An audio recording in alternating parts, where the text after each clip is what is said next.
My people, make una watch o, and I don dey tell una time without number. Make una forget everything wey una think say una know about 2027 election, because right now e dey happen right now, live and direct.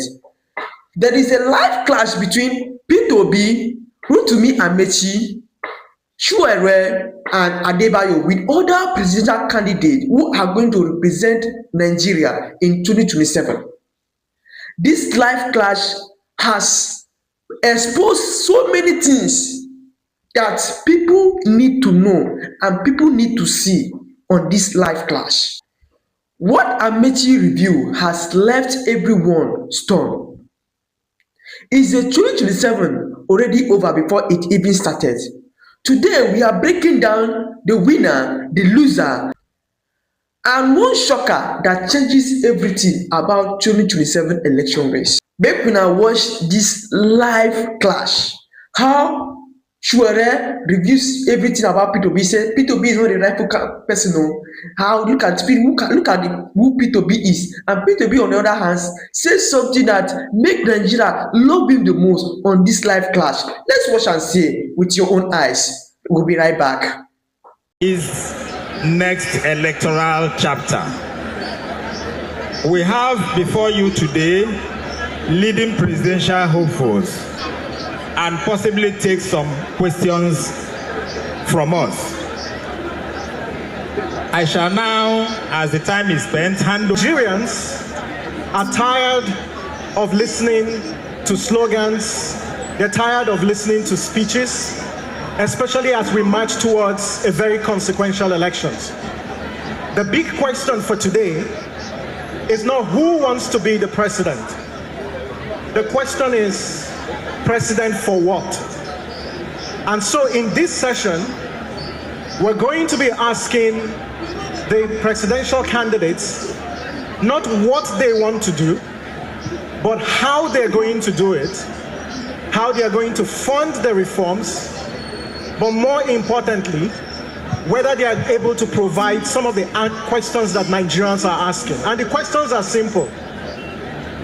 We want food, we want jobs, we want security, and more importantly, can we trust our institutions and whether our votes will count? So this session is not a campaign rally, neither is it an opportunity for rehashed speeches. This session is to interrogate some of the issues that you have put forward and see if we can have a conversation about the future of Nigeria. So I'm going to pose questions to our speakers, and at some point we will come to you for questions. Call you by your name, or I call you Mr. Okay. One thing that the opposition agrees with is that Nigeria needs to be reclaimed, and our current trajectory makes some reports. You all collectively agree that to remove an incumbent, you need a coalition. Why is it that the entire opposition has not built consensus around one candidate? Is it a question of ideology? Is it a question of strategy? Or it's your personal ambition? And maybe to be very personal, will you agree to step down for a candidate where evidence shows that that candidate has a better chance of clinching victory? And we will go this way because you are seated in alphabetical order. And you have 2 minutes to answer this question. Why is it that the opposition is not coalescing around one candidate? If you all agree that you require a coalition to trump the incumbent. Well, thank you very much, everyone. We welcome you to Port Harcourt, but to go straight to the point, I disagree with you that we need an opposition to defeat the incumbent. Only if the opposition is opposed to the incumbent. There must be ideological differences. We must be a spectrum of people who are different from the people who are there. If you support removal of fuel subsidy, you are not different from the government in power. if you support and live a corrupt lifestyle, you are not different from the government in power. It is the people, the Nigerian people, that will defeat the incumbent, not their friends who do not want to change the old order. The question you also ask is, will I step down for someone if they have better chances? The question is, what do they have chances to do? Is it the chances to continue more of the same or to change the trajectory of Nigeria? I'm not here as a presidential candidate to manage Nigeria's decline. I'm here to change the country for good. If anybody is willing to change the country, I will work with the person. But I will not work with anybody who simply want to replace the old order with an older, even ricketier order. That's my position. Thank you. Okay, thank you. Amaechi.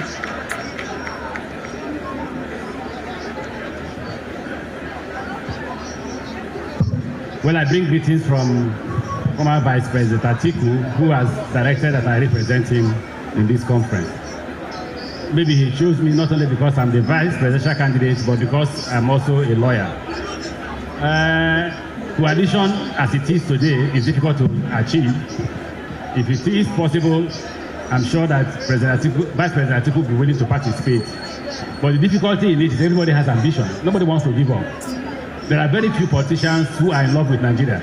You can clap as much as you want. There are very few politicians who are in love with Nigeria. What the politicians are doing is just to come in and milk the country dry. I know the question that will come from one of you now will be, were you not one of them? Yes, I'm one of them. It's a quick question, I'm one of them, but when you go out to the street, as you live here, you will see 2 new primary schools I built. They've been abandoned. The road across was built by me. The road here was built by me, so I'm different. And the AGC provides for you a different kind of leadership completely. If you can't perform, please don't vote for us. That's our position. If you can't perform. When we were campaigning, especially me, I say to the world, literally every politician contesting for election, apart from him and some few others, have held one position or the other. So why are you finding it difficult to choose from one? Go and do a referendum on all of us. Look at those who have stolen your money. Don't vote for them. Look at those who are exhibiting their wealth. Don't vote for them. Look at those who have governed states and say, what have they governed? What have they done?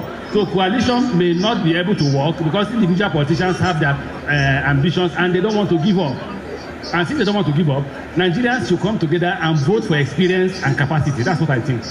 Well, thank you very much. Thank you, and thank you for the honor of going to speak to this wonderful audience.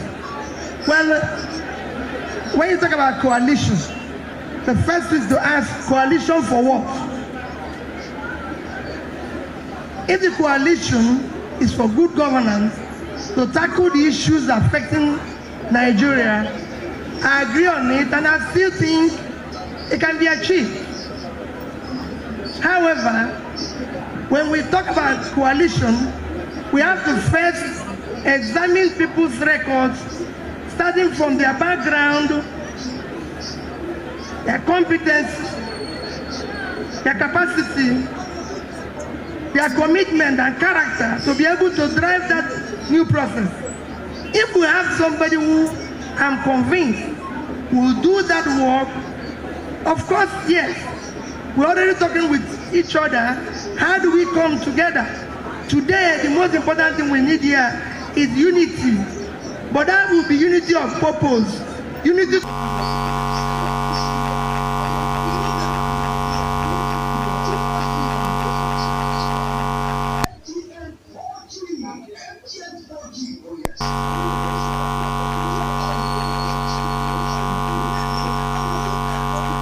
Referendum. We have all served in government. Atiku has served in government. Governor Peter Obi has served in government. I have served in government. All others, apart from he and this, assess us by our last performance and choose. Don't just go because you are from Ikure or you're from Momoko and choose your. Okay. No, that's why we're running down. Okay. Thank you. I pay my respect to the Nigerian bar, the learned seat, the lordships of the bench, and fellow Nigerians. The question you have asked is the most important question for the political class. Because the political class, they are struggling on how one another. And who is going to go next to continue mismanaging the economy. People just want good government. They don't care if the professional politicians succeed or not. They care about why is it that every 4 years we hold elections and nothing changes, and if things change at all, they change for the worse. Now the question you're asking has been brought to us before. The Social Democratic Party, which I represent, has had interaction with the professional politicians. There was a time when they wanted to come with a coalition to come to the SDP, and we had negotiations with them. And from that interaction and negotiation, we discovered 3 things. One, that they don't care about ideology. They just want to win and figure out later. Okay. In the case of the SDP, we are committed to Chapter 2 of the Constitution, fundamental objectives and directive principles of state policy. If you don't subscribe to that, you cannot even be a councillor in SDP. Okay. And they don't subscribe to that. Okay. Secondly, we don't rotate power based on ethnicity and religion, your turn or my turn. Okay. We do it based on your understanding of the needs of the country. Thirdly, we do not measure candidates with respect to how much money they have, what they call war chest. So for that reason, we are just going to the Nigerian people to form a coalition with the Nigerian people. If, however, because the professional politicians are also part of the Nigerian people, if they come and subscribe to Chapter 2 of the Constitution and subscribe to the ethics and ethos, we will work with them. Thank you. Expressed the possibilities. But since you have the mic, let's pivot to the discussion on the economy. Now, the most topical conversation in today's Nigeria is the fuel subsidy conversation. Now, I've listened to virtually all of you. Some of you have criticized the policy, how it's been implemented. Some of you welcome it. Last week, the federal government told us that they've saved about 15 billion naira from the subsidies. 10 billion goes to the states and local governments. To the federal government. My question to you, do you support the removal of fuel subsidy? If the answer is in the affirmative, is there something wrong with the way it's being implemented? And if your answer is no, what other policy options do you propose? Okay, we are back. You've got 2 minutes. 2 minutes. We are back to 4 years ago. 4 years ago, the issue was simple. We said no. We don't believe in the removal of subsidy at all. We said we don't believe. I think Sowore of AAC said doesn't believe. So just to be clear, you don't believe in removal of fuel subsidy? No, it doesn't make any sense. Okay. And we predicted what would happen if you went into it. The rest of them, Governor Peter Obi said he will remove it. Atiku Abubakar of PDP then said he will remove it on day 1. He will even sell NNPC together with it, and so on and so forth. We said don't do it. And we predicted everything that will happen, and they happen exactly as we predicted it. Now, so the issue of subsidy should not be discussed again, because if you have a patient that has constipation from not drinking sufficient water, and majority of doctors said that we should cut the appendix, and I said, no, don't cut the appendix. Just tell the patient to drink water regularly. After you have allowed the doctor to cut the appendix, another doctor will come and say, want to join the appendix back. It cannot be done. You've already cut the appendix. The subsidy, so-called, has already been taken out of the budget. The so-called savings, which we knew would not come, has also been spoken for and spent. And additional subheads have overcome to the point where we are even in more debt than before. So the solution is that the Nigerian people interaction with subsidy is to lower energy costs. And I will give you 5 ways to lower energy costs without talking about subsidy at all. Because subsidy is like giving somebody a scholarship to a university that does not exist. The scholarship is useless. Subsidy is not the problem. It is the sustainable supply of petroleum products at a reasonable price with a stable exchange rate. That's what you need to deal with. All right, thank you very much. Peter Obi. Well, I subscribe and I maintain that you need to remove subsidy. Mismanagement of the proceeds should not be the reason for not removing it. What we should have done is that when we remove subsidy, we would have given the people alternative usage for the subsidy. What we have today is that that removal and the attendant resources being recovered is also being mismanaged and stolen. For example, we have received, according to them, 16 trillion. We will, I said it before, go to my manifesto and say I will remove subsidy. We'll do it in an organized manner, and whatever we recover will be invested appropriately. And I just give you an example because we have no time. Let's say you remove subsidy and you decided number one thing a nation needs to develop is health. And today our health is very poor, our primary health care is very poor, where we are now have more maternal and child issues than countries like India. Assuming, let me use 5%. You said that they saved 15.8 trillion. So call it about 16 trillion. So 5% of that is just about 800 billion. And if you decide today, our biggest problem is issue of primary health care. If you decide to put primary health care in each ward, just each ward, in each ward, today it will cost you, from our own studies, an average of 100 million naira for one. We have 8,809 wards. Call it 10,000. And use 100 million naira for each. It will cost you 800 billion. Okay. If you decide today, we have issue now with kidney dialysis. We have over 25 million Nigerians have kidney issues. To build a kidney center, you need 200 million. And we need about 1,000 centers when we have less than 200. We need about 5,000 machines when we have less than 800. It costs you 200 million to do a center, and it costs you exactly 10 million to buy one machine. So you need 250 to set up a 5,000 machine center, 1,000 center, and it's only 250 million times 1,000 is 250 billion. You still have 14.7 billion. So it's what you use the money for. That is the problem. Yeah, but we will use the money in an organized manner. But just to stay with or you save it.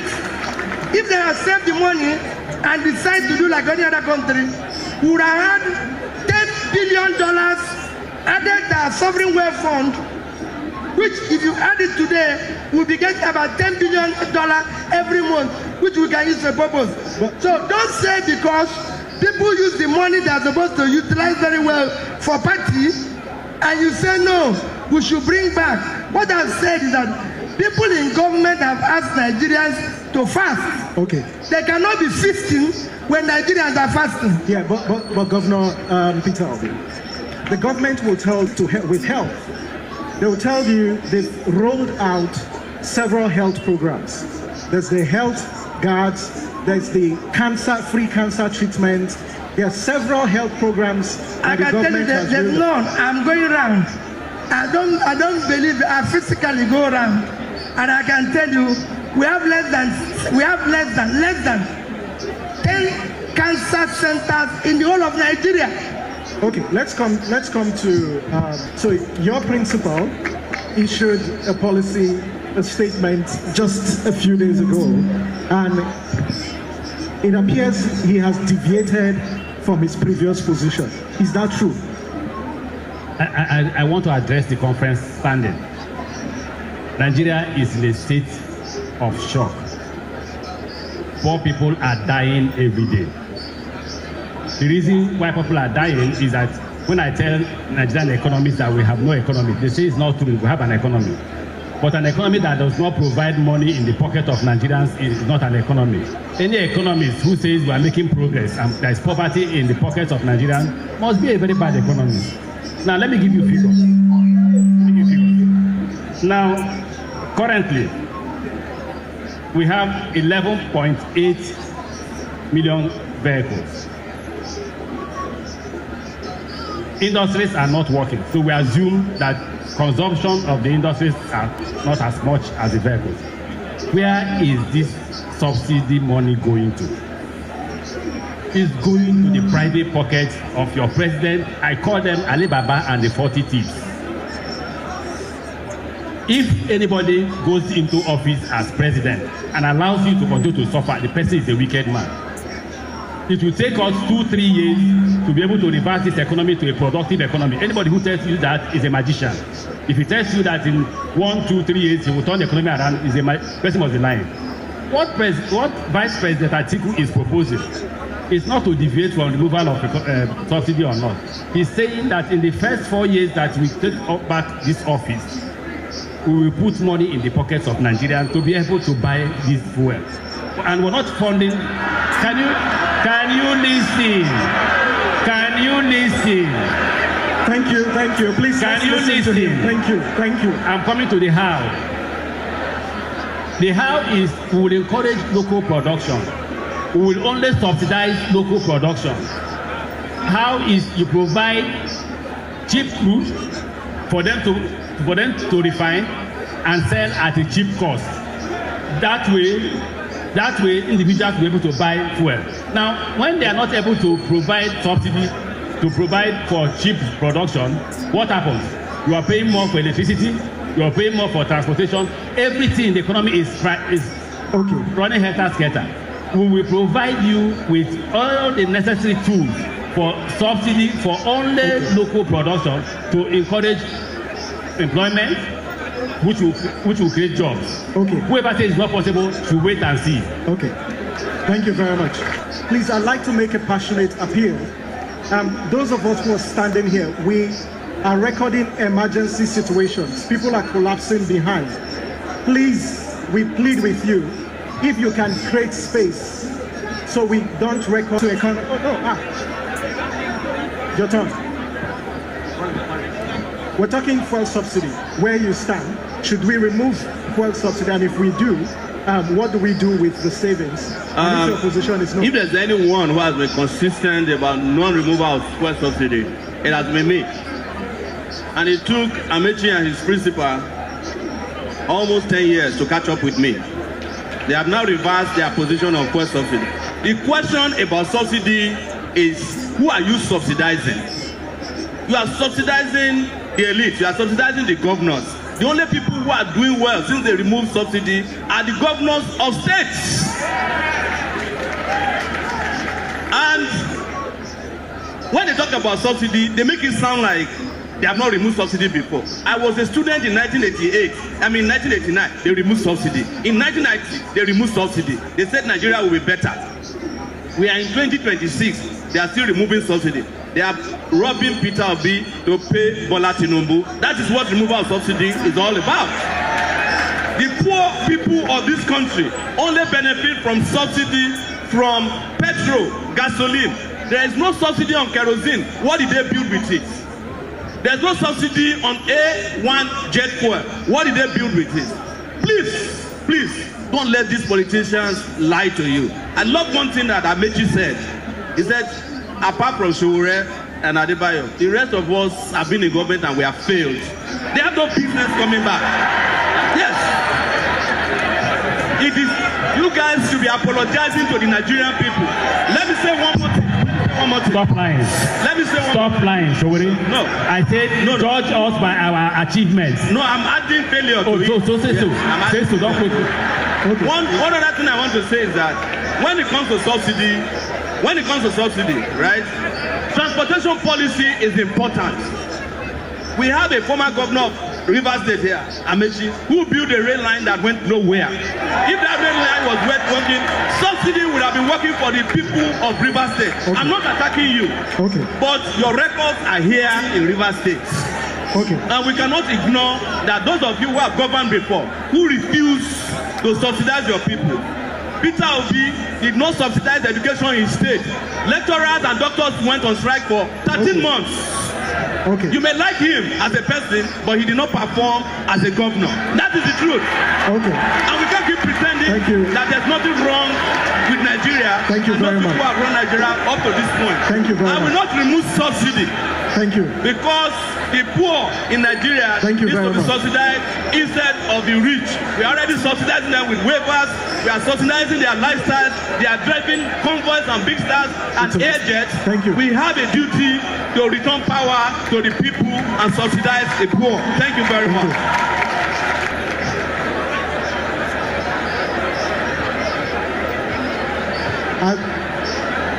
I think that we're here to have a conversation.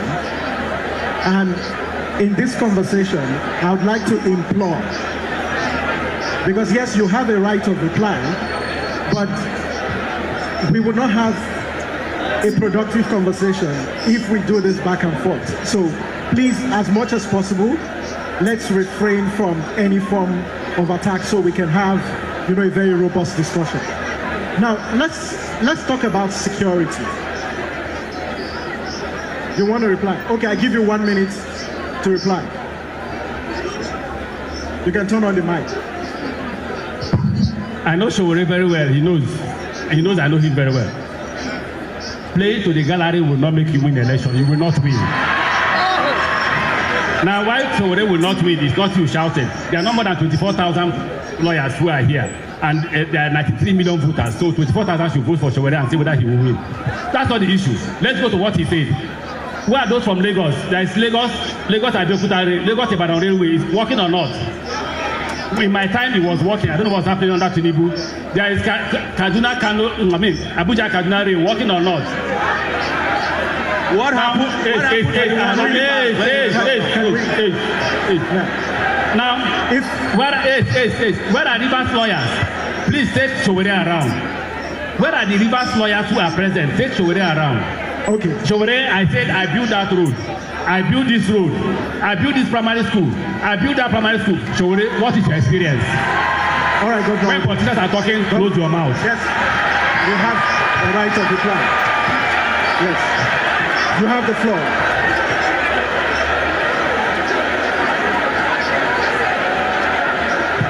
You have 1 minute. 1 minute. Thank you very much. Let's listen, please. Let's listen. Thank you. Let me join others in standing up. Please, mine will not be, I'm not answering, I'm not defending anything. I'm happy that most people from around here. Thank you. Doctors will strike for 13 months. The only thing doctors have never said is why they went on strike. If anybody here can tell me why doctors went on strike, then I'll defend it. When I became governor, there was no single school of nursing accredited in Anambra State. Our university did not have a teaching hospital. Our hospitals were not accredited. And I decided after several months to deal with our doctors. When I put money in the other hospitals, they transfer it to somewhere else. And I decided, 1 minute, and I decided I'm going to work with the agencies, schools owned by the churches, hospitals owned by the churches and everything. And I started funding them like ENU and everything. The judges said, I'm supporting private sector. And we had a disagreement. If the doctors were very effective, in 13 months, there was no mass death. That means something is missing. Because after 13 months, we are still alive. Okay. And they were on strike. Today, go to Anambra State. We have the highest number of schools of nursing, midwifery, and any other state. We have three teaching hospitals. 3 teaching hospitals, from our own university teaching hospital to Iyenu to Boromio, they are teaching hospital today because of that decision I took. So it's very simple. If I get into government, anytime the sectors will annoy, if annoying them means that we will do well, we will do that. Thank you very much. Thank you. Let's talk about security and state capacity. And I'll begin with you, Prince. Now, successive governments have made investments in security, whether it's increasing defense spending or different programs that have been introduced. Today, the Global Terror Index puts Nigeria as the 4th in the world. In other words, Nigeria is the 4th most terrorized country in the world. Now, the 2026 budget puts funding for security at about 5.43 trillion. Cumulatively, over the last 5 years, CJID reports that we've spent over 6 trillion. In fact, recently, we are told that 31 states of the Federation have spent over 252 billion just addressing local crimes and insurgency at the state. What is your take on the state of security, and what alternatives do you have to address the security challenges that Nigeria grapples with? Thank you. First and foremost, the theme of our own campaign is farewell to insecurity, poverty and insecurity, and they are linked. Now, once you start to interrogate security with respect to what is in the budget, you have 3 problems. What is being put in the budget is not for security. It is for the spending of those who are in government. That's number 1. Number 2, the insecurity in Nigeria. No, but how do you say it's for people in government? Because we buy arms as a country. Can you substantiate that? If you have been reading EFCC report, yes, you will see the reports there that shows to you that the money budgeted in the name of security is going to everywhere except security. It's going to buy vehicles, campaign for elections, do prayer in Saudi Arabia, do prayers here, sharing, and EFCC is seizing assets, all of them, up and down. Both those who are in politics, those who are in government, and those who are in the military. So don't let us pretend that we don't know. We are lawyers here. We are the ones who go to court to prosecute them or defend them and all of that. What I'm letting you know is that the greatest sin of Nigeria is to pretend that we don't know that something is happening that's happening in front of us. But what do you intend to do to fix the insecurity? Let me even lay the problem where I can fix it. No, I think we should go to the solutions. No. Because we know the problems. No, you don't. You are misdiagnosing it with your question. The terrorist is your government. Yes. The people in government are the terrorists. So how can you say that you want to fight terrorism when the terrorists are in the villa? And the terrorists are running the government. And the terrorists are the one in Zamfara using terrorism to mine gold and use the gold to fund campaign and become chairman of campaign. Okay. And you are there, you don't want to recognize that. You don't know that it is those who work in security and those who are in government who are the beneficiary of this kidnapping money. All right. You don't know, please. You were attaching all kind of drama here. Let me put facts clear. I understand, but no, don't start with keeping to time. You didn't keep to time earlier. Let us respect the rules. No, I did. You did not have counting here. I did keep to time. So the point I'm making is this. Let us make it clear. Yes. What is clear today, if you want to know the truth? If you remove these politicians who you keep re-electing, they will go away and their terrorist partners will go away. If you keep re-electing them, the terrorists will continue because they and the terrorists are in partnership. Okay. And if you are talking of fiscal, okay, in Buhari's government, let me tell you something clearly. In Buhari's government, and some members of that government are here, when they were leaving, in addition to all the stealing, theft, and all of that, they left 33.7 trillion in money they printed without appropriation of National Assembly. And they used all that money to buy dollar at official rate from Emefiele and turn themselves to trillionaires. Okay. So, and all of that money, substantial part of it was taken in the name of security. Therefore, in conclusion, Prince. Yes. Your government is more terroristic than the government of Afghanistan or Sudan. So that is why you are under terrorism. Yeah, but Prince, question. What you're saying, your policy proposal to fix insecurity is to remove the government or those who are in power, because I've not heard concrete things, concrete actions to address things like farmer herders crisis, like the communal clashes, like there's several security challenges we're grappling with. Okay, let me tell you. All these are the diversionary things. I go around the country. I know 774 local government with my 2 feet. There are no harder farmer clashes anywhere. What you have is this.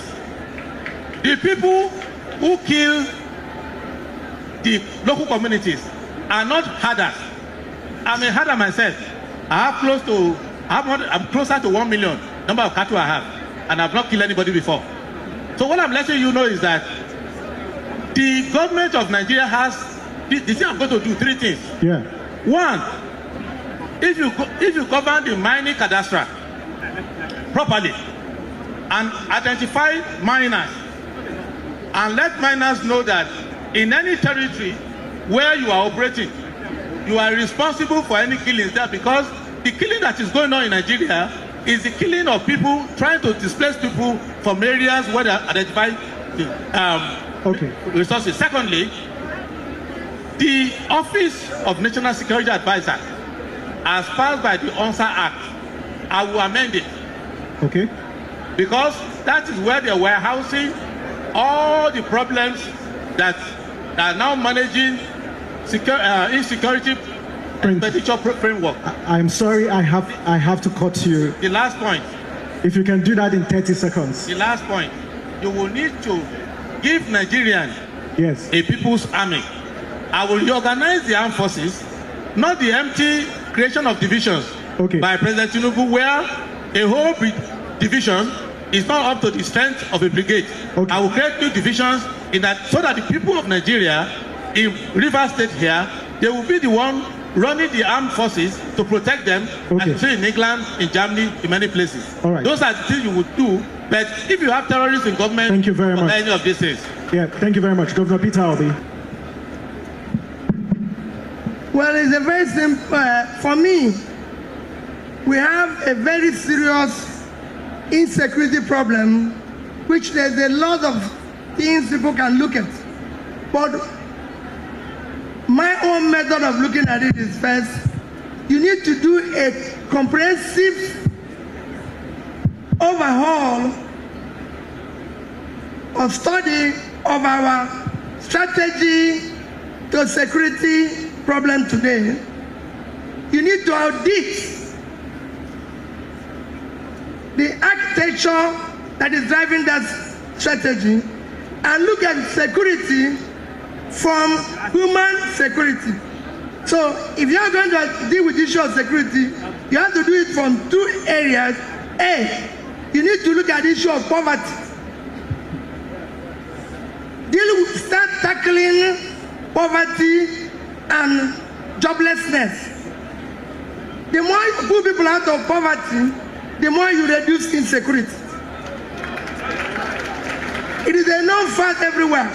2, when you now do that, you now look at the criminality, some of which my brother has mentioned, and said on issue of your resources, when you start dealing with the issue of corruption, or how people get their resources, you again give it a blow, and you need to look at your alignment between your security forces, staff them properly, make sure they are taken care of properly, and support them.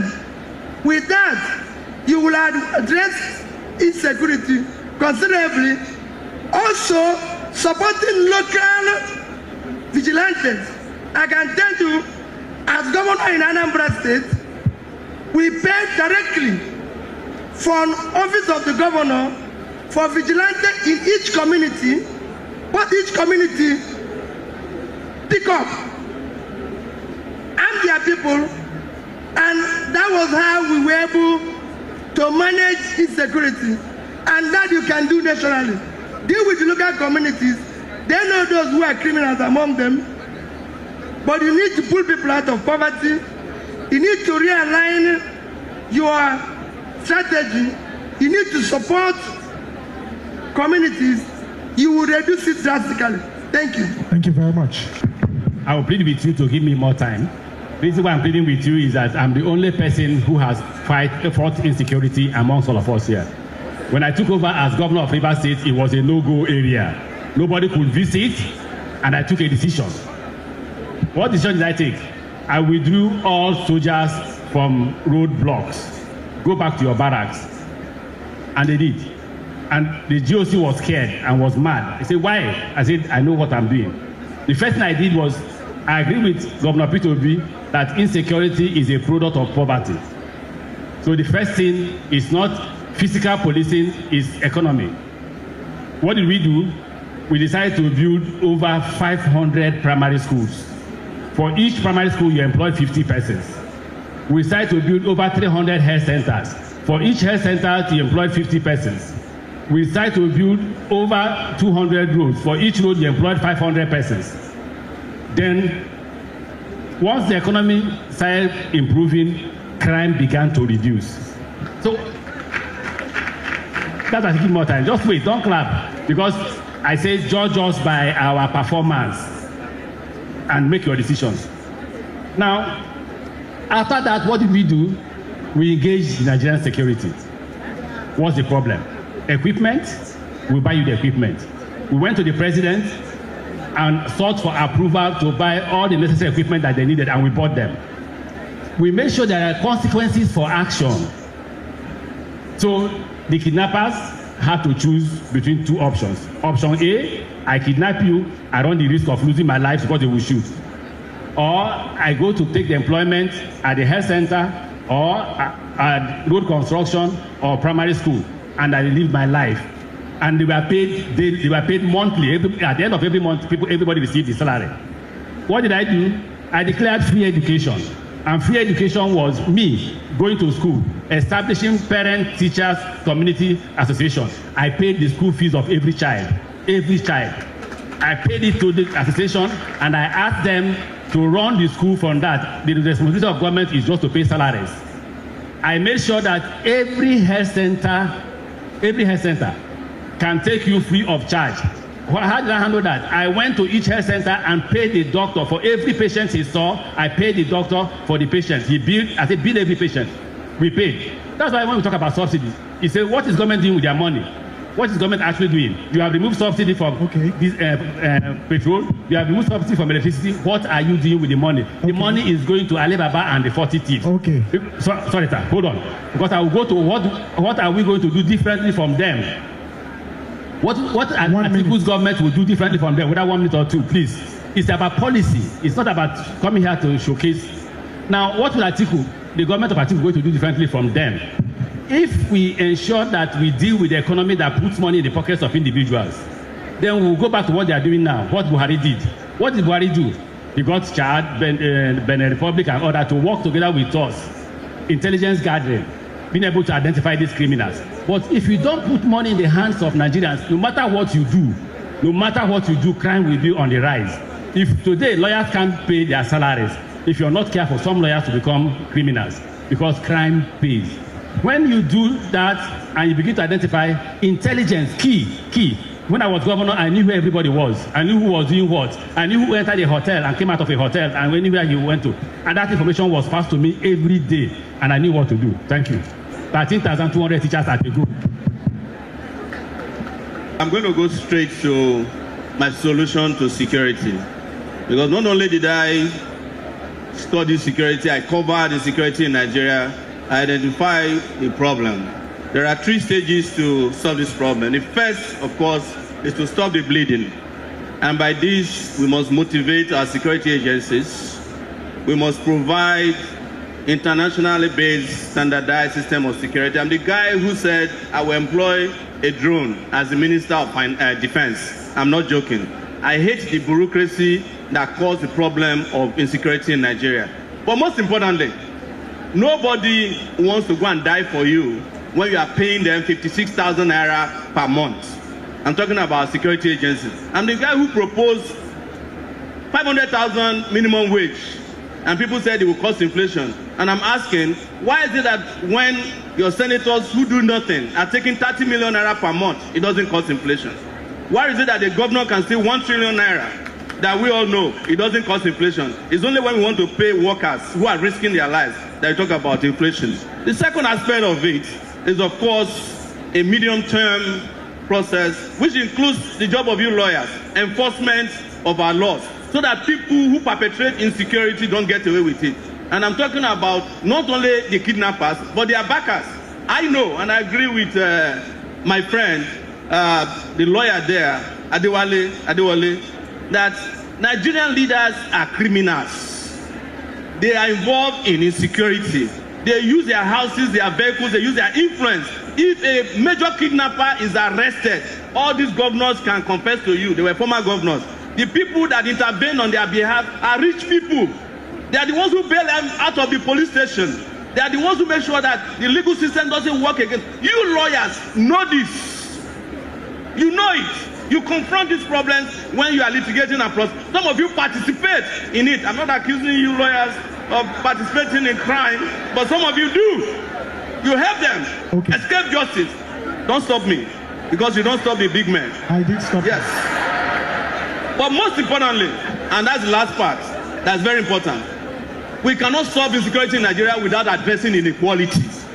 The reason why our young people prefer to kidnap more than they will stay in school is because it's more profitable to kidnap people and make money quickly, because their leaders are living flamboyantly and they want to be like them. Their mentors are living flamboyantly and they want. So we must address inequality, and that is why, as a political party, the African Action Congress has stated that we will invest in free education so that children can stay in school. There are 30 million of them that we need to take off the street. That is 13 million potential kidnappers that you are put in school. We are going to build 1 million homes, public homes, mixed income housing. It will provide jobs for gazillions of people. We have an economic program that will transition from this fossil fuel-based economy to a green economy. Our agricultural value system will be different. All of this will take people out of the street, give them jobs, give them dignity, give them a different lifestyle, so that you do not have as many people who are engaging in crime as you are having now. Finally, I want to tell you that terrorism in Nigeria is an industry. It's an industrial complex. I agree with our brother Adewale that until you take out the terrorists in government, you can't take out the terrorists on the street. Thank you very much. Can you hold your mics? And I just want to ask you, I mean all of you, if you can hold your mics, I want to ask you this question. Do you support state police, Prince? I have said it, and I keep repeating it. It's a very simple constitutional issue. We are in a divided... Do you support state police, yes or no? It's not a yes or no issue, it's a thinking issue. Okay. Don't put me in Tinubu's monolistic thinking. No, but that's not what I'm doing. No, let me tell you simple. Okay. It's a principle of law. Yes. That the sovereignty of Nigeria is divided between federal, state, and local. The legislative power includes the power, or should include the power, to police.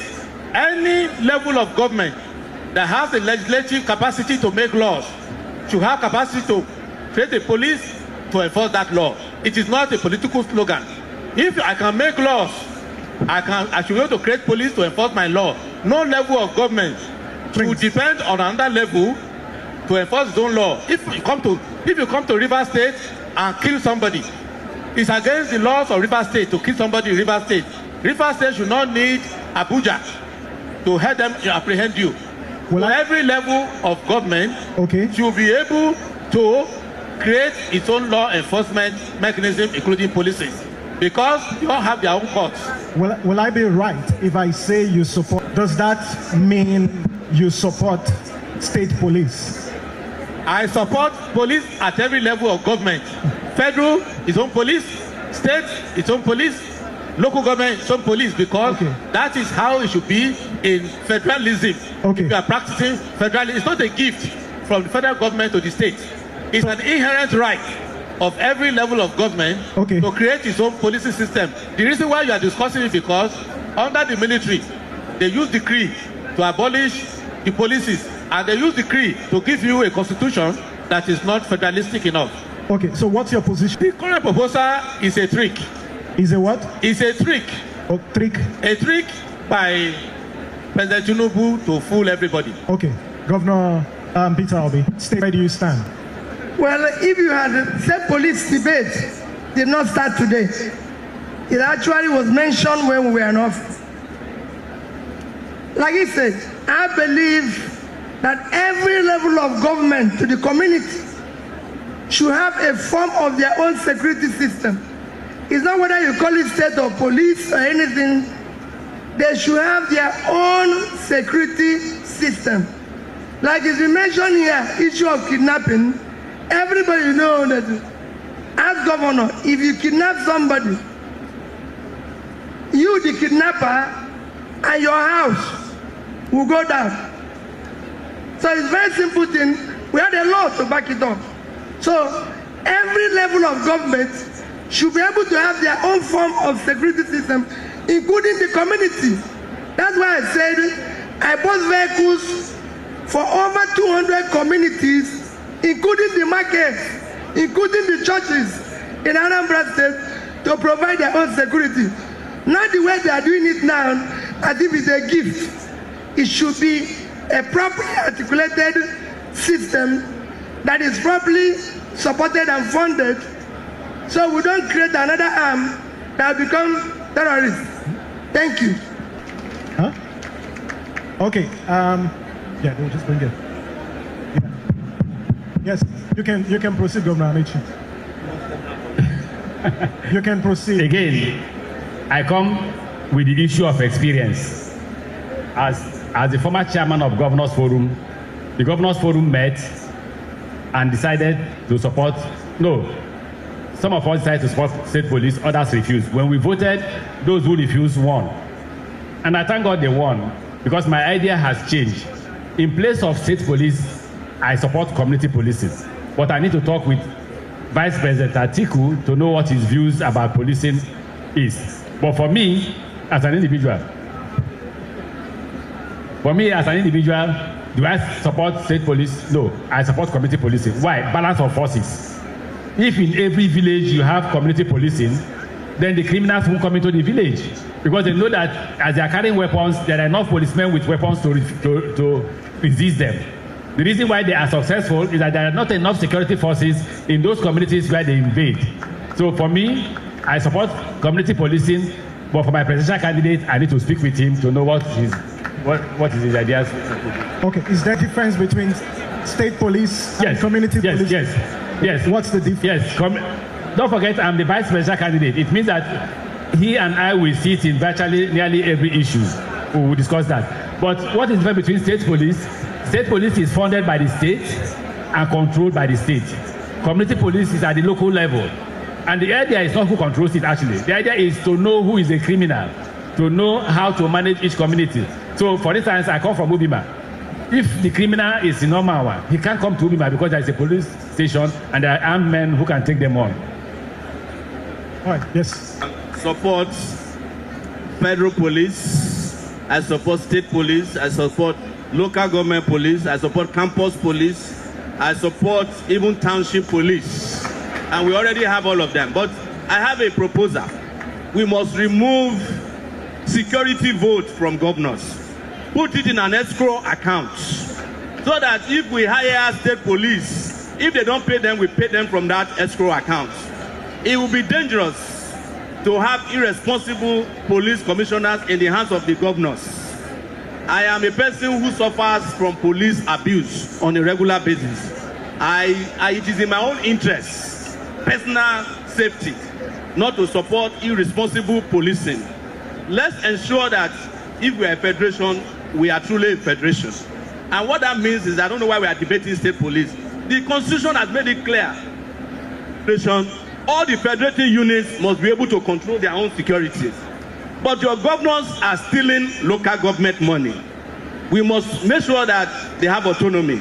We must also regulate and standardize. What do I mean by regulation? If any of the state police agencies go rogue, the federal police must be able to move in, take it over, and ensure that they stop acting rogue.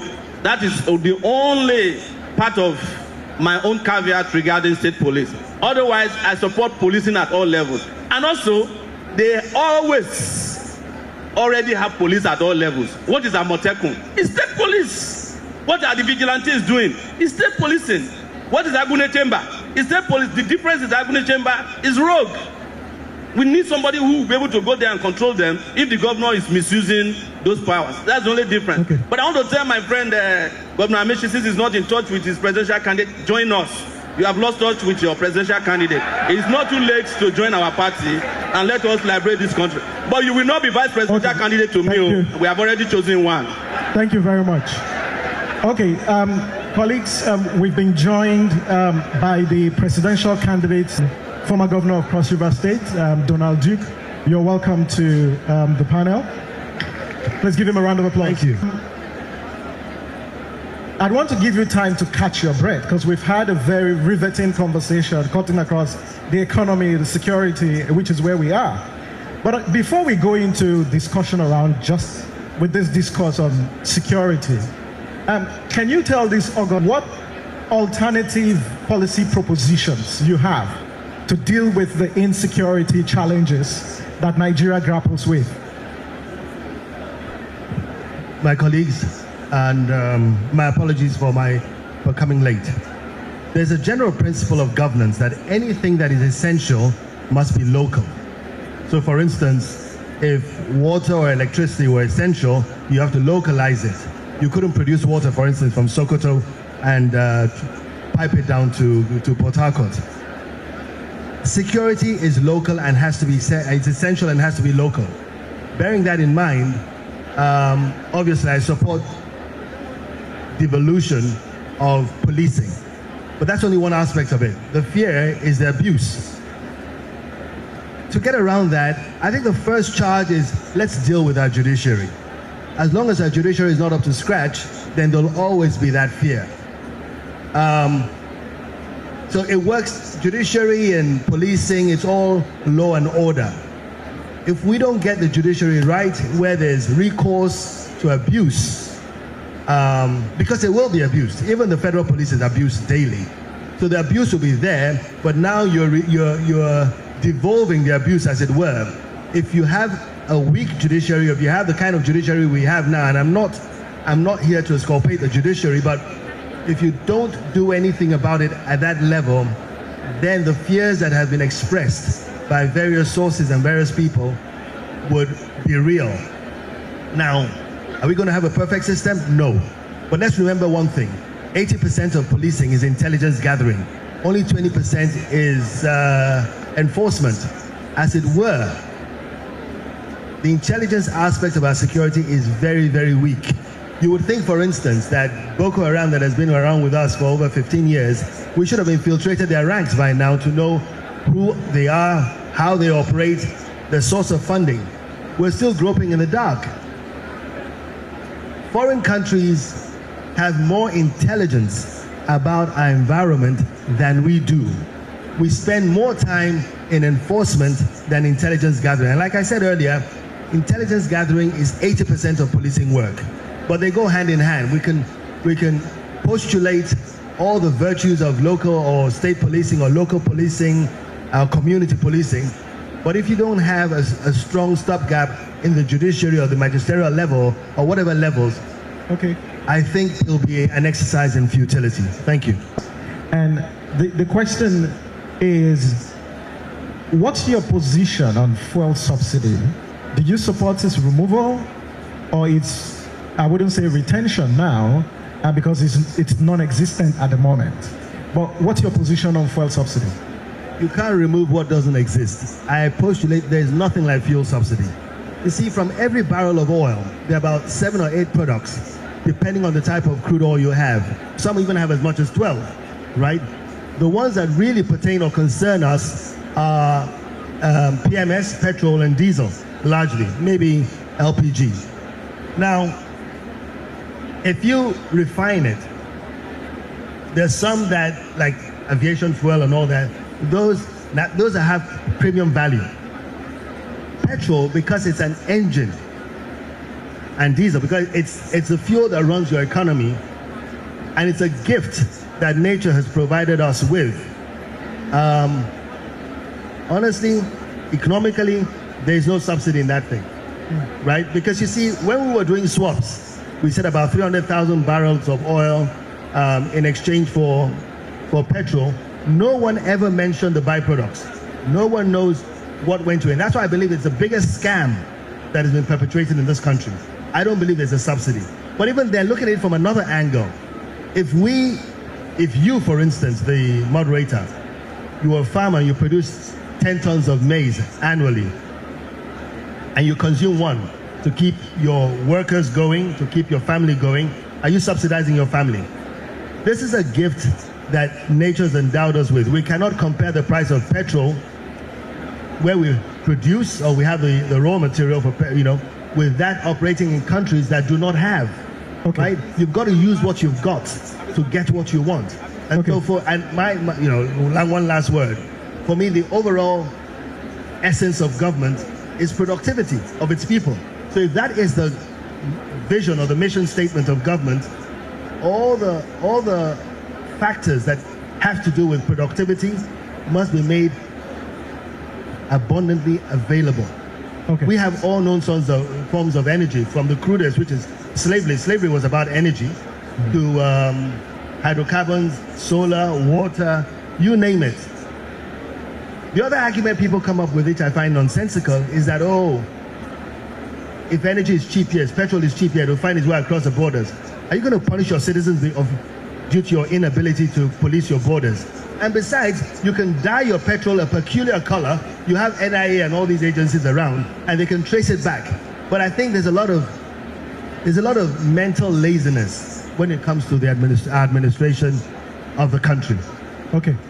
The question is, if the federal government told us last week that we saved as a country 15.8 trillion, so where did that savings come from? If you say there's actually no subsidy anywhere, where did the savings come from then? That's if you believe what they say.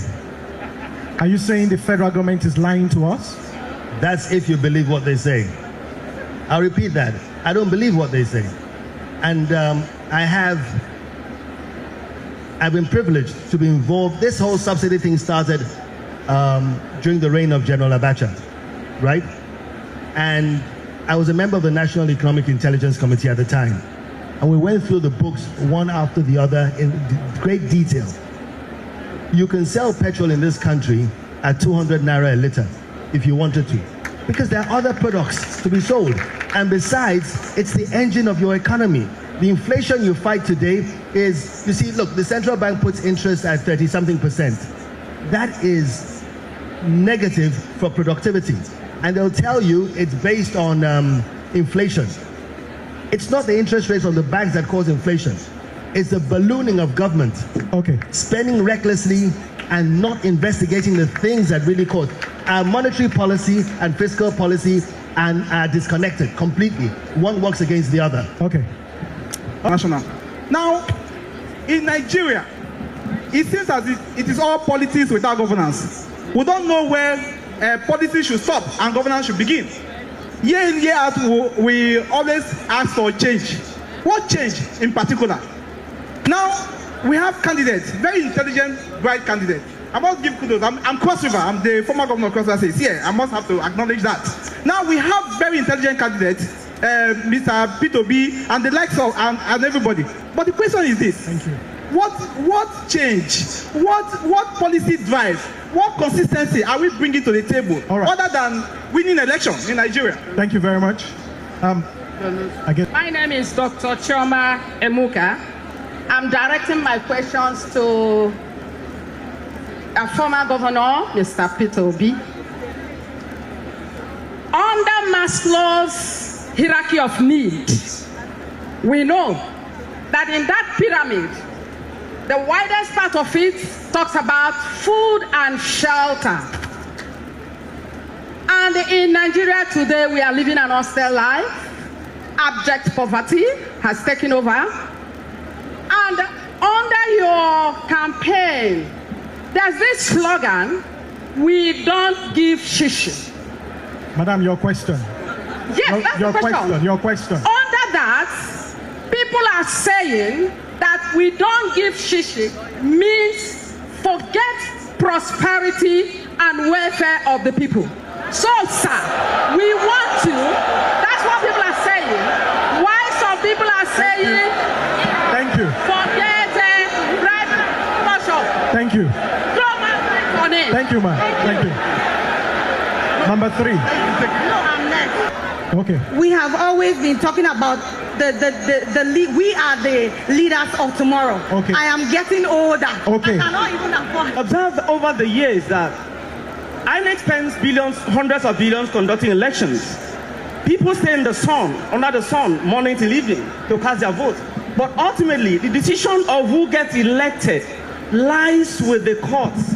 It's the courts that decide who becomes elected into a political office. Okay. So my question is, what are you going to do to ensure that the civic responsibility of our people, as we are told in social studies, casting our vote, is transferred back to the people, and election-connected litigations are reduced to the bare minimum?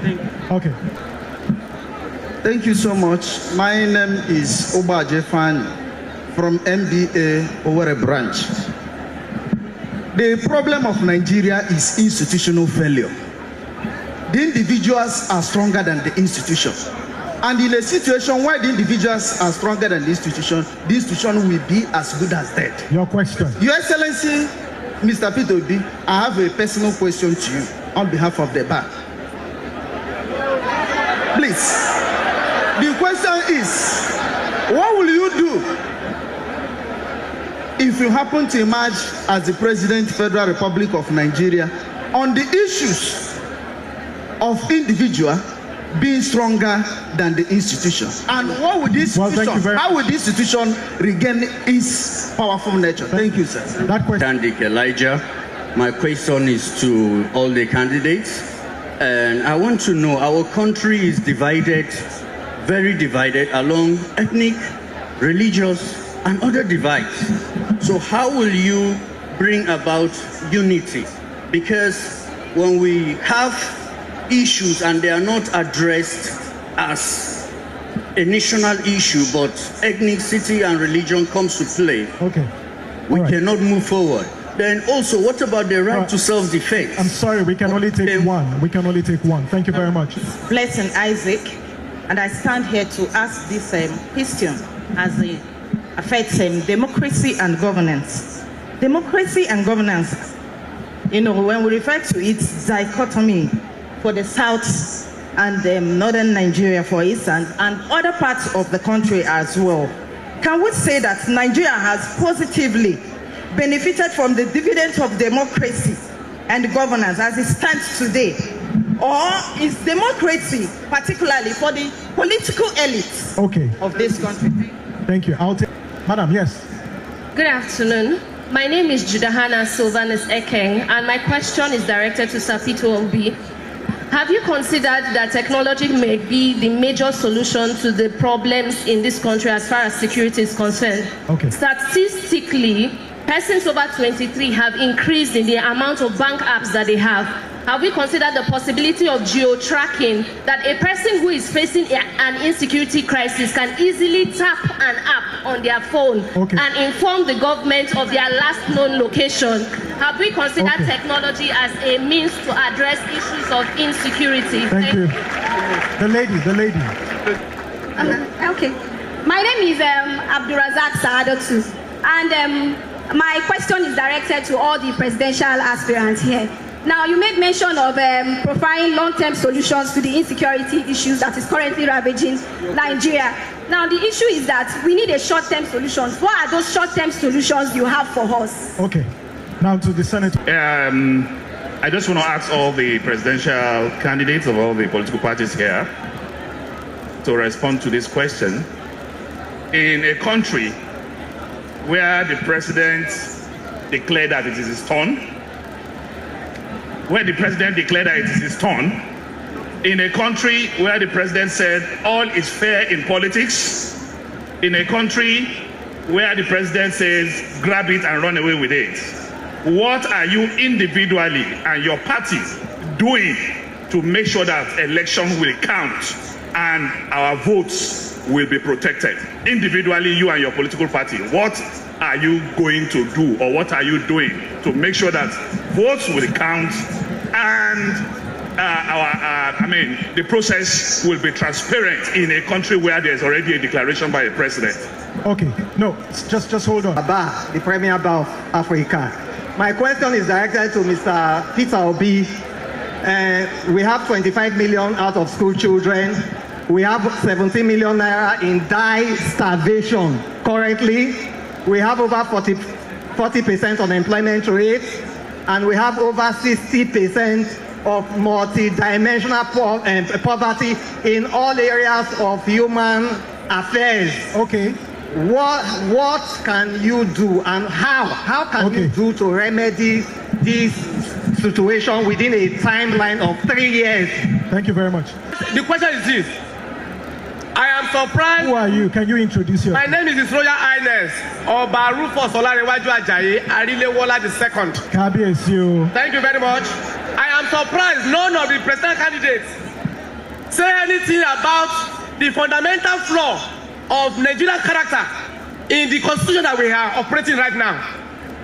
God, when He created this world, told us, let there be light, let there be human being. God did not say, let there be armed robbers. God did not say, let there be insecurity. Okay. We know Jesus Christ died in between two thieves. We know there must be more bad people in society than the good ones. Yes, what I'm trying to say is that I want them to say something. Are they going to change this constitution so that we have a good constitution that we say, let there be light, let there be good people, let there be security, don't let there be armed robbers? Thank you. Understand me? To the clergy. Basically, my question is just to Mr. Peter Obi. What are the very first 3 things you are going to do the first year you come into office as the President of Nigeria, knowing that you have been fighting corruption, and that once you get into that seat, corruption will fight back? Thank you. Thank you very much. Then the gentleman. Ali Chibuzov. Now, we all know how APC came about by several parties coming together. Several parties coming together to form the APC. Now, my question goes to Your Excellency, Mr. Rotimi Amaechi. You made bold to say that Mr. Sowore cannot win the presidential election. With all due respect, I also make bold to say that, with all due respect, sir, you also cannot win the presidential election.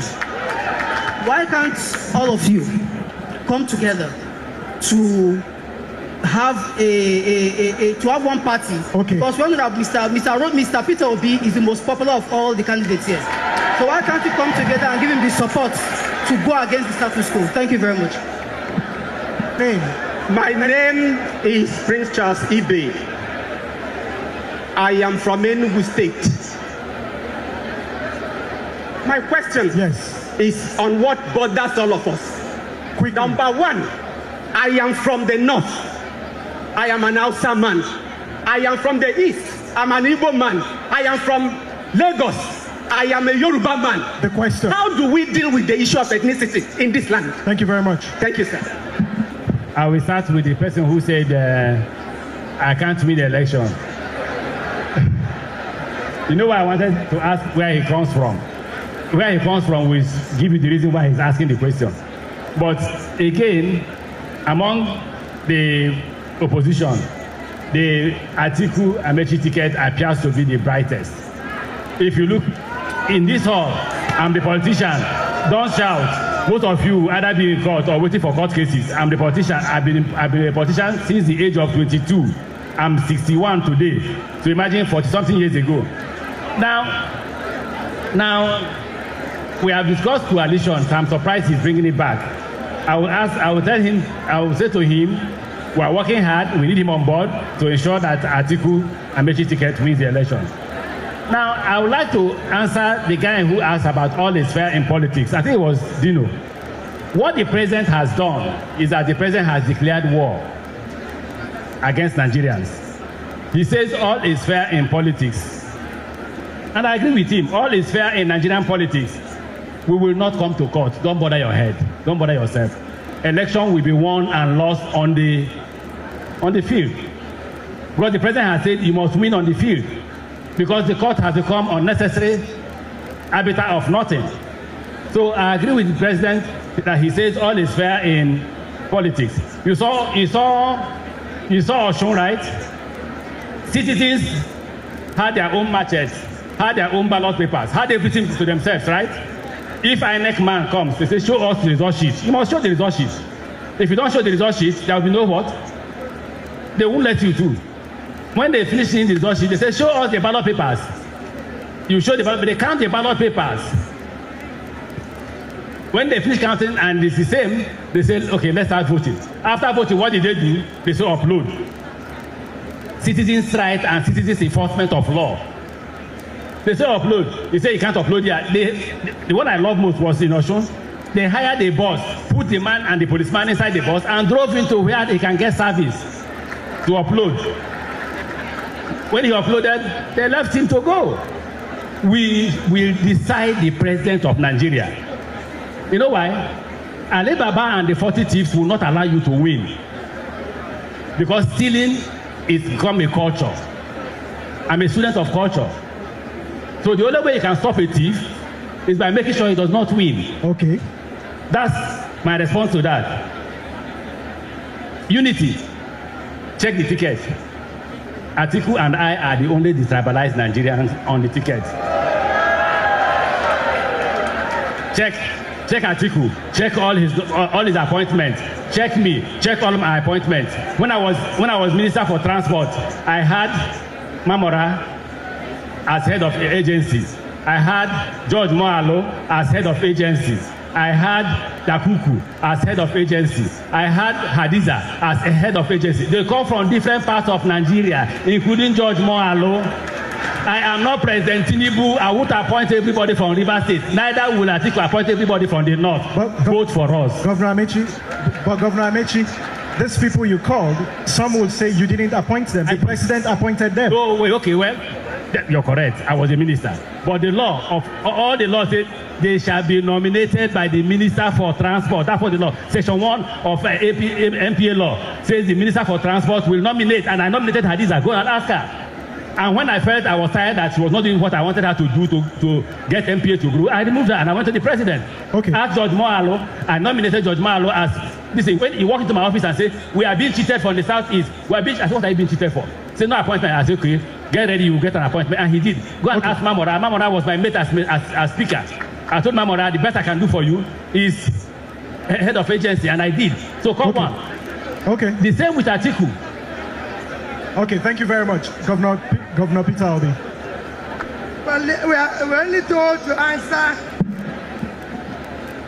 We are going to answer the questions that are direct to us. The first is somebody who talked about poverty. Nigeria, let me start by telling you, Nigeria is not a poor country.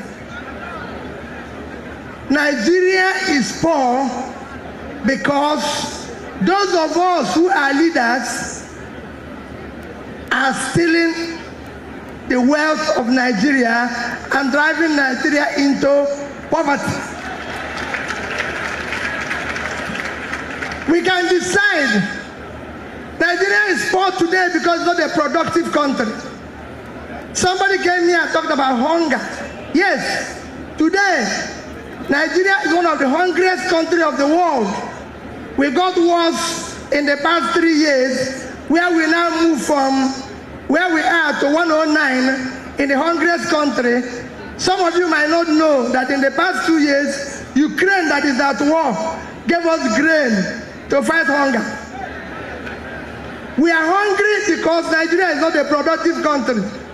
If we decide today to invest in critical areas of development, which include pulling people out of poverty, by investing in agriculture, we can make more money from agriculture than we make from oil. Countries are doing it. And I'm going to use 1, 2, 3 countries around us to show example. Today, our most staple food is rice. Nigeria produces less than 10 million tons of unmilled rice. A tiny country like Bangladesh produces 60 million tons of unmilled rice, almost 10 times what Nigeria will produce. Bangladesh's size is 148,000 square kilometers. That is the size of Bangladesh. That is the size of our 2 biggest states. Niger State at 76.3 and Borno at 70.8. Put together is 147,000. So these 2 states are about the size of Bangladesh, and Bangladesh have 170 million people. Is heavily dense. So we have the space. Today, we are having problem with Borno State because we have Sambisa Forest. Sambisa Forest is a land occupying area of 60,000 square kilometers. That's 3 times the size of Israel. Israel is exporting food. Israel is 22,000 square kilometers. If you times it by 3, 66. We have one state that is this thing. We can produce food, but people don't want us to produce food. We can go on and on. Ethiopia is exporting tea, coffee. Everybody, Sierra Leone, small countries. We have Taraba, 54,000 square kilometers. We Mambila that can produce tea. Nobody is doing that. We are going to share oil money. Tiny countries like Netherlands produces 120 million tons, 120 billion euros of agricultural material. Without water, there are 33,000 square kilometers. Niger State is 76.3, so it's 2.5 times the size of Netherlands. I can go on and on. So we don't have any problem with poverty. Okay. What we have is that we need to move the country from consumption to production. When you have people stealing public money, let me tell you what you do. You kill entrepreneurship. Okay. Because people are making money without contributing anything. You kill professionalism because people are making money without producing anything. You kill hard work. That is it. Okay. So that is not that particular question. The next question I was asked particularly is issue of religion. Somebody mentioned issue of people being stronger than government. Nobody is stronger than government. It is the people in government that are allowing the rascality to continue. Otherwise, we have law, and nobody is above the law anywhere. Otherwise, let that person who is stronger than government go to even Cotonou here and do it. They will arrest him, but they are here causing confusion. Okay. The question of ethnicism, we don't have ethnic or religious problem. It is politicians that are dividing us. No tribe buys bread cheaper. No tribe buys food cheaper. It's politicians that are dividing us because we don't want to be divided. And finally, all is fair in politics. Yes, all is fair in politics because when people have broken the rules and everything, today in Nigeria, we have a situation where we are saying, what is our qualification to be president? None of you know. What is qualification to be president of Nigeria or governor? Nobody knows. It's in the constitution. No, it's in the constitution. Our own National Assembly said that forgery is not an offense in electoral matter. Our own Assembly said that nothing is. So when we have a case of where we the leaders, a case of where lunatics have taken over the asylum and decided to cancel all laws that makes it work. So all is fair because that's what we need to sustain the rascality. Governor Obi, I don't know if I heard you clearly. Did you say the National Assembly said funding is not? Is that what you said? Forgery is not a... Huh? Yes. Funding? Forgery. Forgery. Oh. Forgery is no longer an offense in electoral matter. So because of it now, we have all is fair. You can't have it anywhere. No, Governor Peter Obi, I think let's put things in perspective. What they did to the Electoral Act was to say that non-qualification was no longer an election petitions matter. That is forgery. That is it. No qualification. So there's no qualification. That means all is fair. All is fair is all is fair. But it's still a criminal case. No, it's an electoral matter. Yeah. In electoral matter. Yeah. If you remove it in electoral matter, why are you going to say it's a problem in another matter? We removed it where it needs to. The process through which people come into office is far more fundamental than what they do in that office. Okay. That's where we'll start. Thank you. Thank you and God bless you. Thank you. If you take one general question that was asked to the candidates. What we need to understand is that government reflects the level of consciousness of the people. At no time have we been faced with an opportunity. Moderator, maybe you have one house first. Maybe you have one house. Go ahead, start. Colleagues, we're running out of time, and please let's listen to the presidential candidate of the SDP. Thank you very much. Go ahead. Okay. Let us get something clear. Today we are here for people's politics and governance. It starts with the people. For you to get a government of your choice is your fundamental right. And if you get it wrong, you will only be complaining from generation to generation. The problems identified by the interveners here has to do with poverty, for example, and why we don't get government right. The only way we can get it right is to govern according to the Constitution of Nigeria. Okay. According to Chapter 2, Fundamental Objectives and Directive Principles of State Policy. Okay. It is not an individual thing. It is a process thing. For example, here, you are talking of food insecurity. I don't know about others, but I can say categorically, I am the only one on this stage who is a net producer and exporter of agricultural products. I have farms in 11 states. I produce, even in home, residence. You can't come to my residence without seeing dozens of cattle. Okay. And I am one of the largest producers of rice by Arewa farms. Okay. What I'm bringing out is that if you listen to my good brother, Governor Peter Obi, he's a net importer. He imports and sells. Next, and all those things that he does. No investment personal in agriculture, no investment of the state in agriculture. Therefore, you cannot talk of food security by saying that we must do agriculture when you have had opportunity to do it, you don't do it. Next thing is that all the questions pertaining to institutional being strong and all of that, let me say one thing clearly. We don't have a government, not only the one who is there now by President Tinubu. Since 1999, we have not had a government close to what we wrote in the Constitution as a government. Okay. So when you don't have a government all the ideas we are bringing, using technology, we can disagree on policies. The nature of politics is that politicians, political parties will disagree on policies. Okay. But what you cannot disagree upon are three things.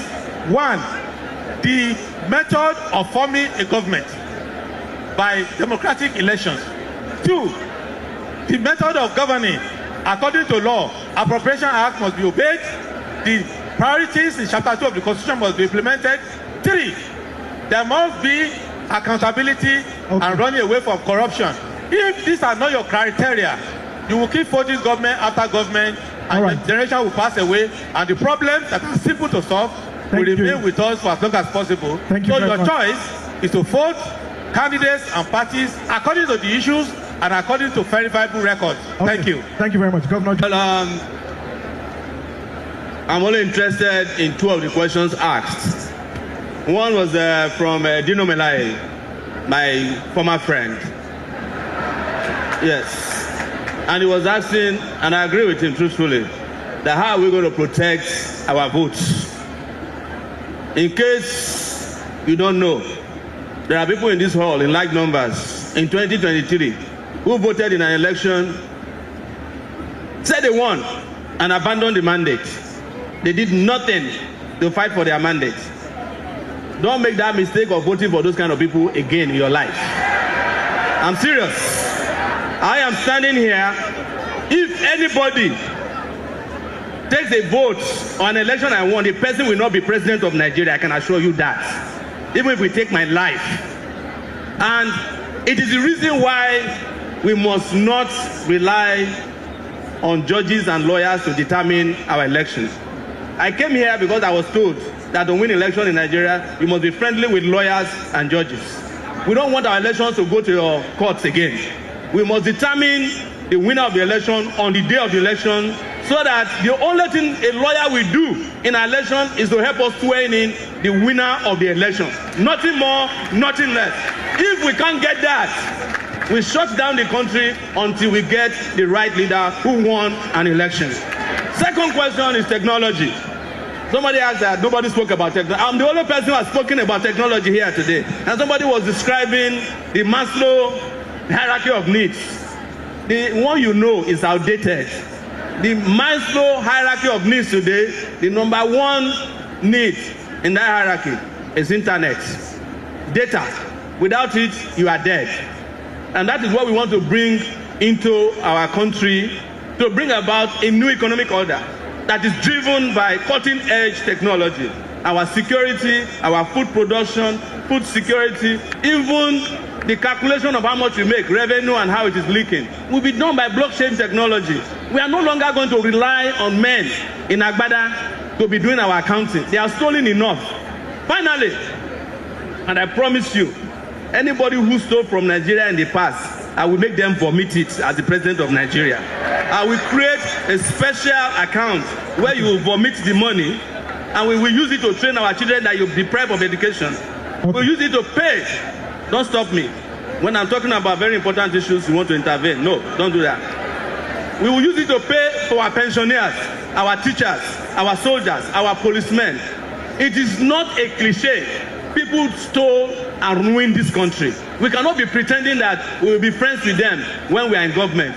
Yes, we will be friends with you when you come forward, confess, and relinquish what you have stolen. But we will not be friends with you because you join our political party, which is what the ruling party is doing. By the way, some of the people on these people were part of the ruling party before. They can be APC tomorrow by the time you wake up. Vote for the guys who have ideas and who have the courage to protect their ideas and create a brand new country. Vote for Sowore, you will never regret it. Okay. No, I said start from Sowore. No, I didn't. Anyway, the audience, lest we forget, my friend, the vice presidential candidate for APM, lest we forget, is my friend, was DGSSS that tried to shut down the National Assembly. And I remember another friend of mine there, Bajabi Amila, I recall him trying to jump the fence at the onslaught of his men. So let's be careful what we pray for. Having said that, he wants to be vice president under a democratic system now. The fundamental problem with Nigeria is leadership. And we are gathered here to determine what will be the appropriate leadership. If we get the leadership right, literally everything will fall into place. We need to ask ourselves, what is the fundamental essence of government? I dare say it is the optimal productivity of her citizens within a safe and orderly environment. If that is the mission statement of every government, then it leads to the next question, ethnicity. We don't hate ourselves. The issue is inadequacy. You see, when there's not enough to go around, I've got to use what I've got to get what I want. So in the face of the broad and general inadequacy in our society, I'm going to pick my tribe as an advantage over yours, or over my competitors, or my religion. So if we are able to build a country that can adequately cater for all of us, who cares if you're from the north or the south, or you're Hausa, you're Igbo, or Efik, or whatever you are? Who cares what religion you belong to? That's private to you. So until we address that, the issue of inadequacies in our society, in our country, ethnicity, religion, and all that has to do with it will come to play. In my state, Cross River, there are 29 ethnic groups, and they play each other because there's not enough to go around. Okay. The next thing, no, Can this be the last? Can this be the last, please? No, well, the last, please. Okay. Someone asked about coalitions. Let me say this. We operate a democratic system, fine, but there are two types of governance systems: the presidential, the parliamentary, and a hybrid sort of. The presidential works efficiently when there are two major parties, because there's an opposition. In the parliamentary system, you can have several parties, and that which has the majority in parliament produces the prime minister. But honestly, and I agree with this question, we all have to come together to operate the presidential system, not just this run of 27, but generally going forward. Okay. There was some sense in the government setting up SDP, NRC. Unfortunately, usually the parties that set up the government and not the government that sets up a party. So that was the twist there. But really, for our presidential system to work, there must be two major platforms. Thank you. Thank you very much. Now you have 2 minutes. 2 minutes. Distinguished ladies and gentlemen, permit me to do what I don't really believe in doing, but sometimes it gives me an escape route by stating that I stand on the already established protocol.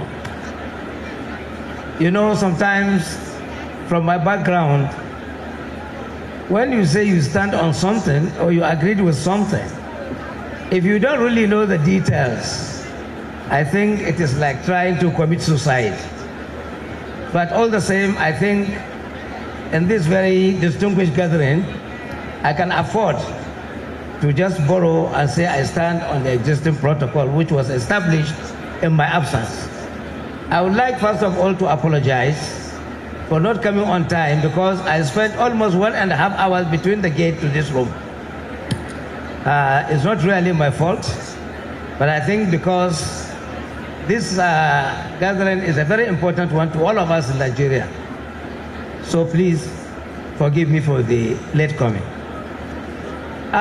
Before I attempt to maybe say 1 or 2 things on the questions, I would like to maybe again borrow from my background as a social scientist. In Nigeria, we are very, very happy to jump into a debate or a conversation without really understanding what the topic is or what the subjects are.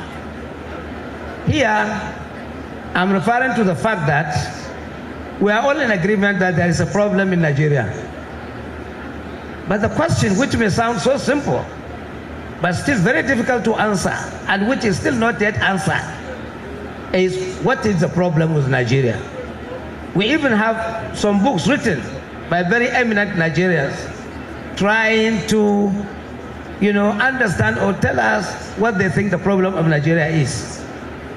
I was able to hear some issues being mentioned about corruption, ethnicity, religion, maybe injustice generally, and maybe to some extent also lack of adherence to the rule of law.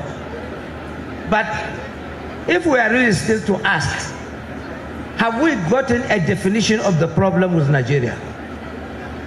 If we are not able to do that, maybe that is the starting point, especially for those of us in opposition.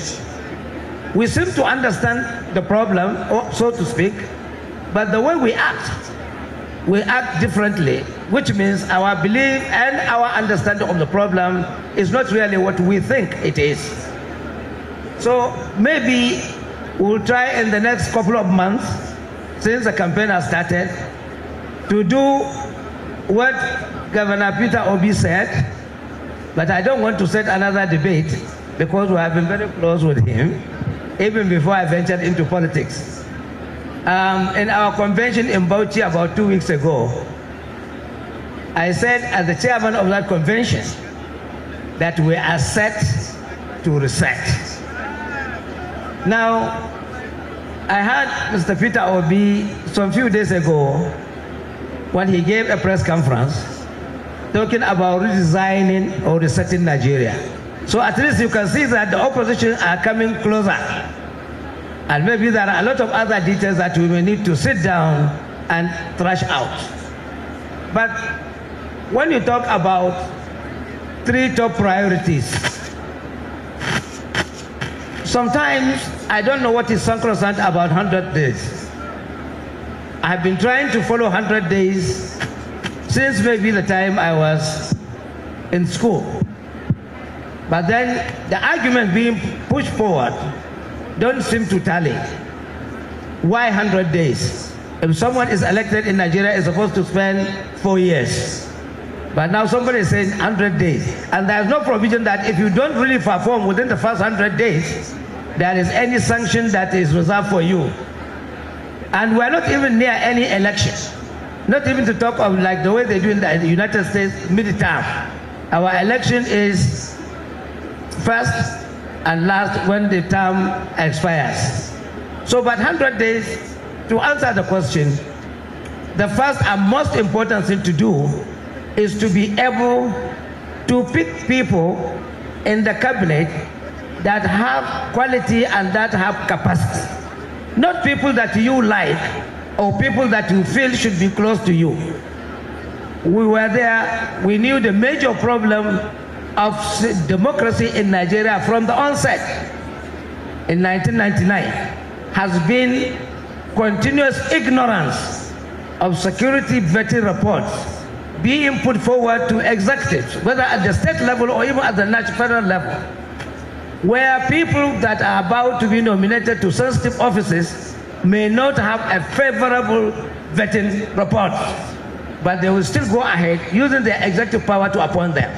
And that is from day one that government has been doomed to fail. Okay. We have witnessed it, we have seen it. So of what essence is the vetting report? And again, when you are looking for people to place in government positions, you have to really look at the background very well. Anybody that is being touted for appointment can be placed in government, but let him be placed properly. But taking a square peg in a round hole is not really the best for us. And again, within the first 100 days, the rhetorics about whether you want to reverse a major policy that has affected life or whether you want to sustain it, again, that is something that cannot be said in a superficial manner.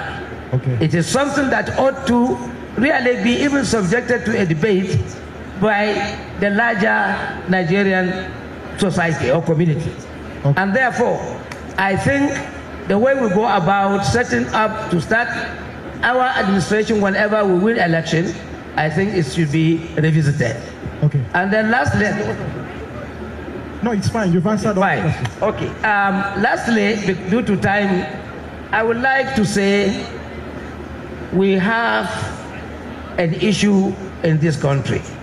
It is not about the party in government or those in opposition. It is all of us. And what is that? We all know what is supposed to be done, but none of us, or few of us, are attempting to do it. And we are never questioned, and nobody questioned them, or nobody questioned us. And I think until we decided that yes, Nigeria is supposed to be an egalitarian society. Okay. All Nigerians must be equal before the law. Okay. Until we are ready to do that, we will remain at the station for a very long time to come. All right, thank you. But unfortunately, in this current dispensation, if we are able to get into government, definitely things must change. Thank you. Thank you very much. No, if it's not fair. No, if it's not fair. Governor Duke? Why should I accept something that is wrong? If I agree with him. If it's not fair, I will not accept it. Doesn't mean I go to the court. I may not go to the court, but personally, I will not accept it. Governor Obi? I win. Lawan?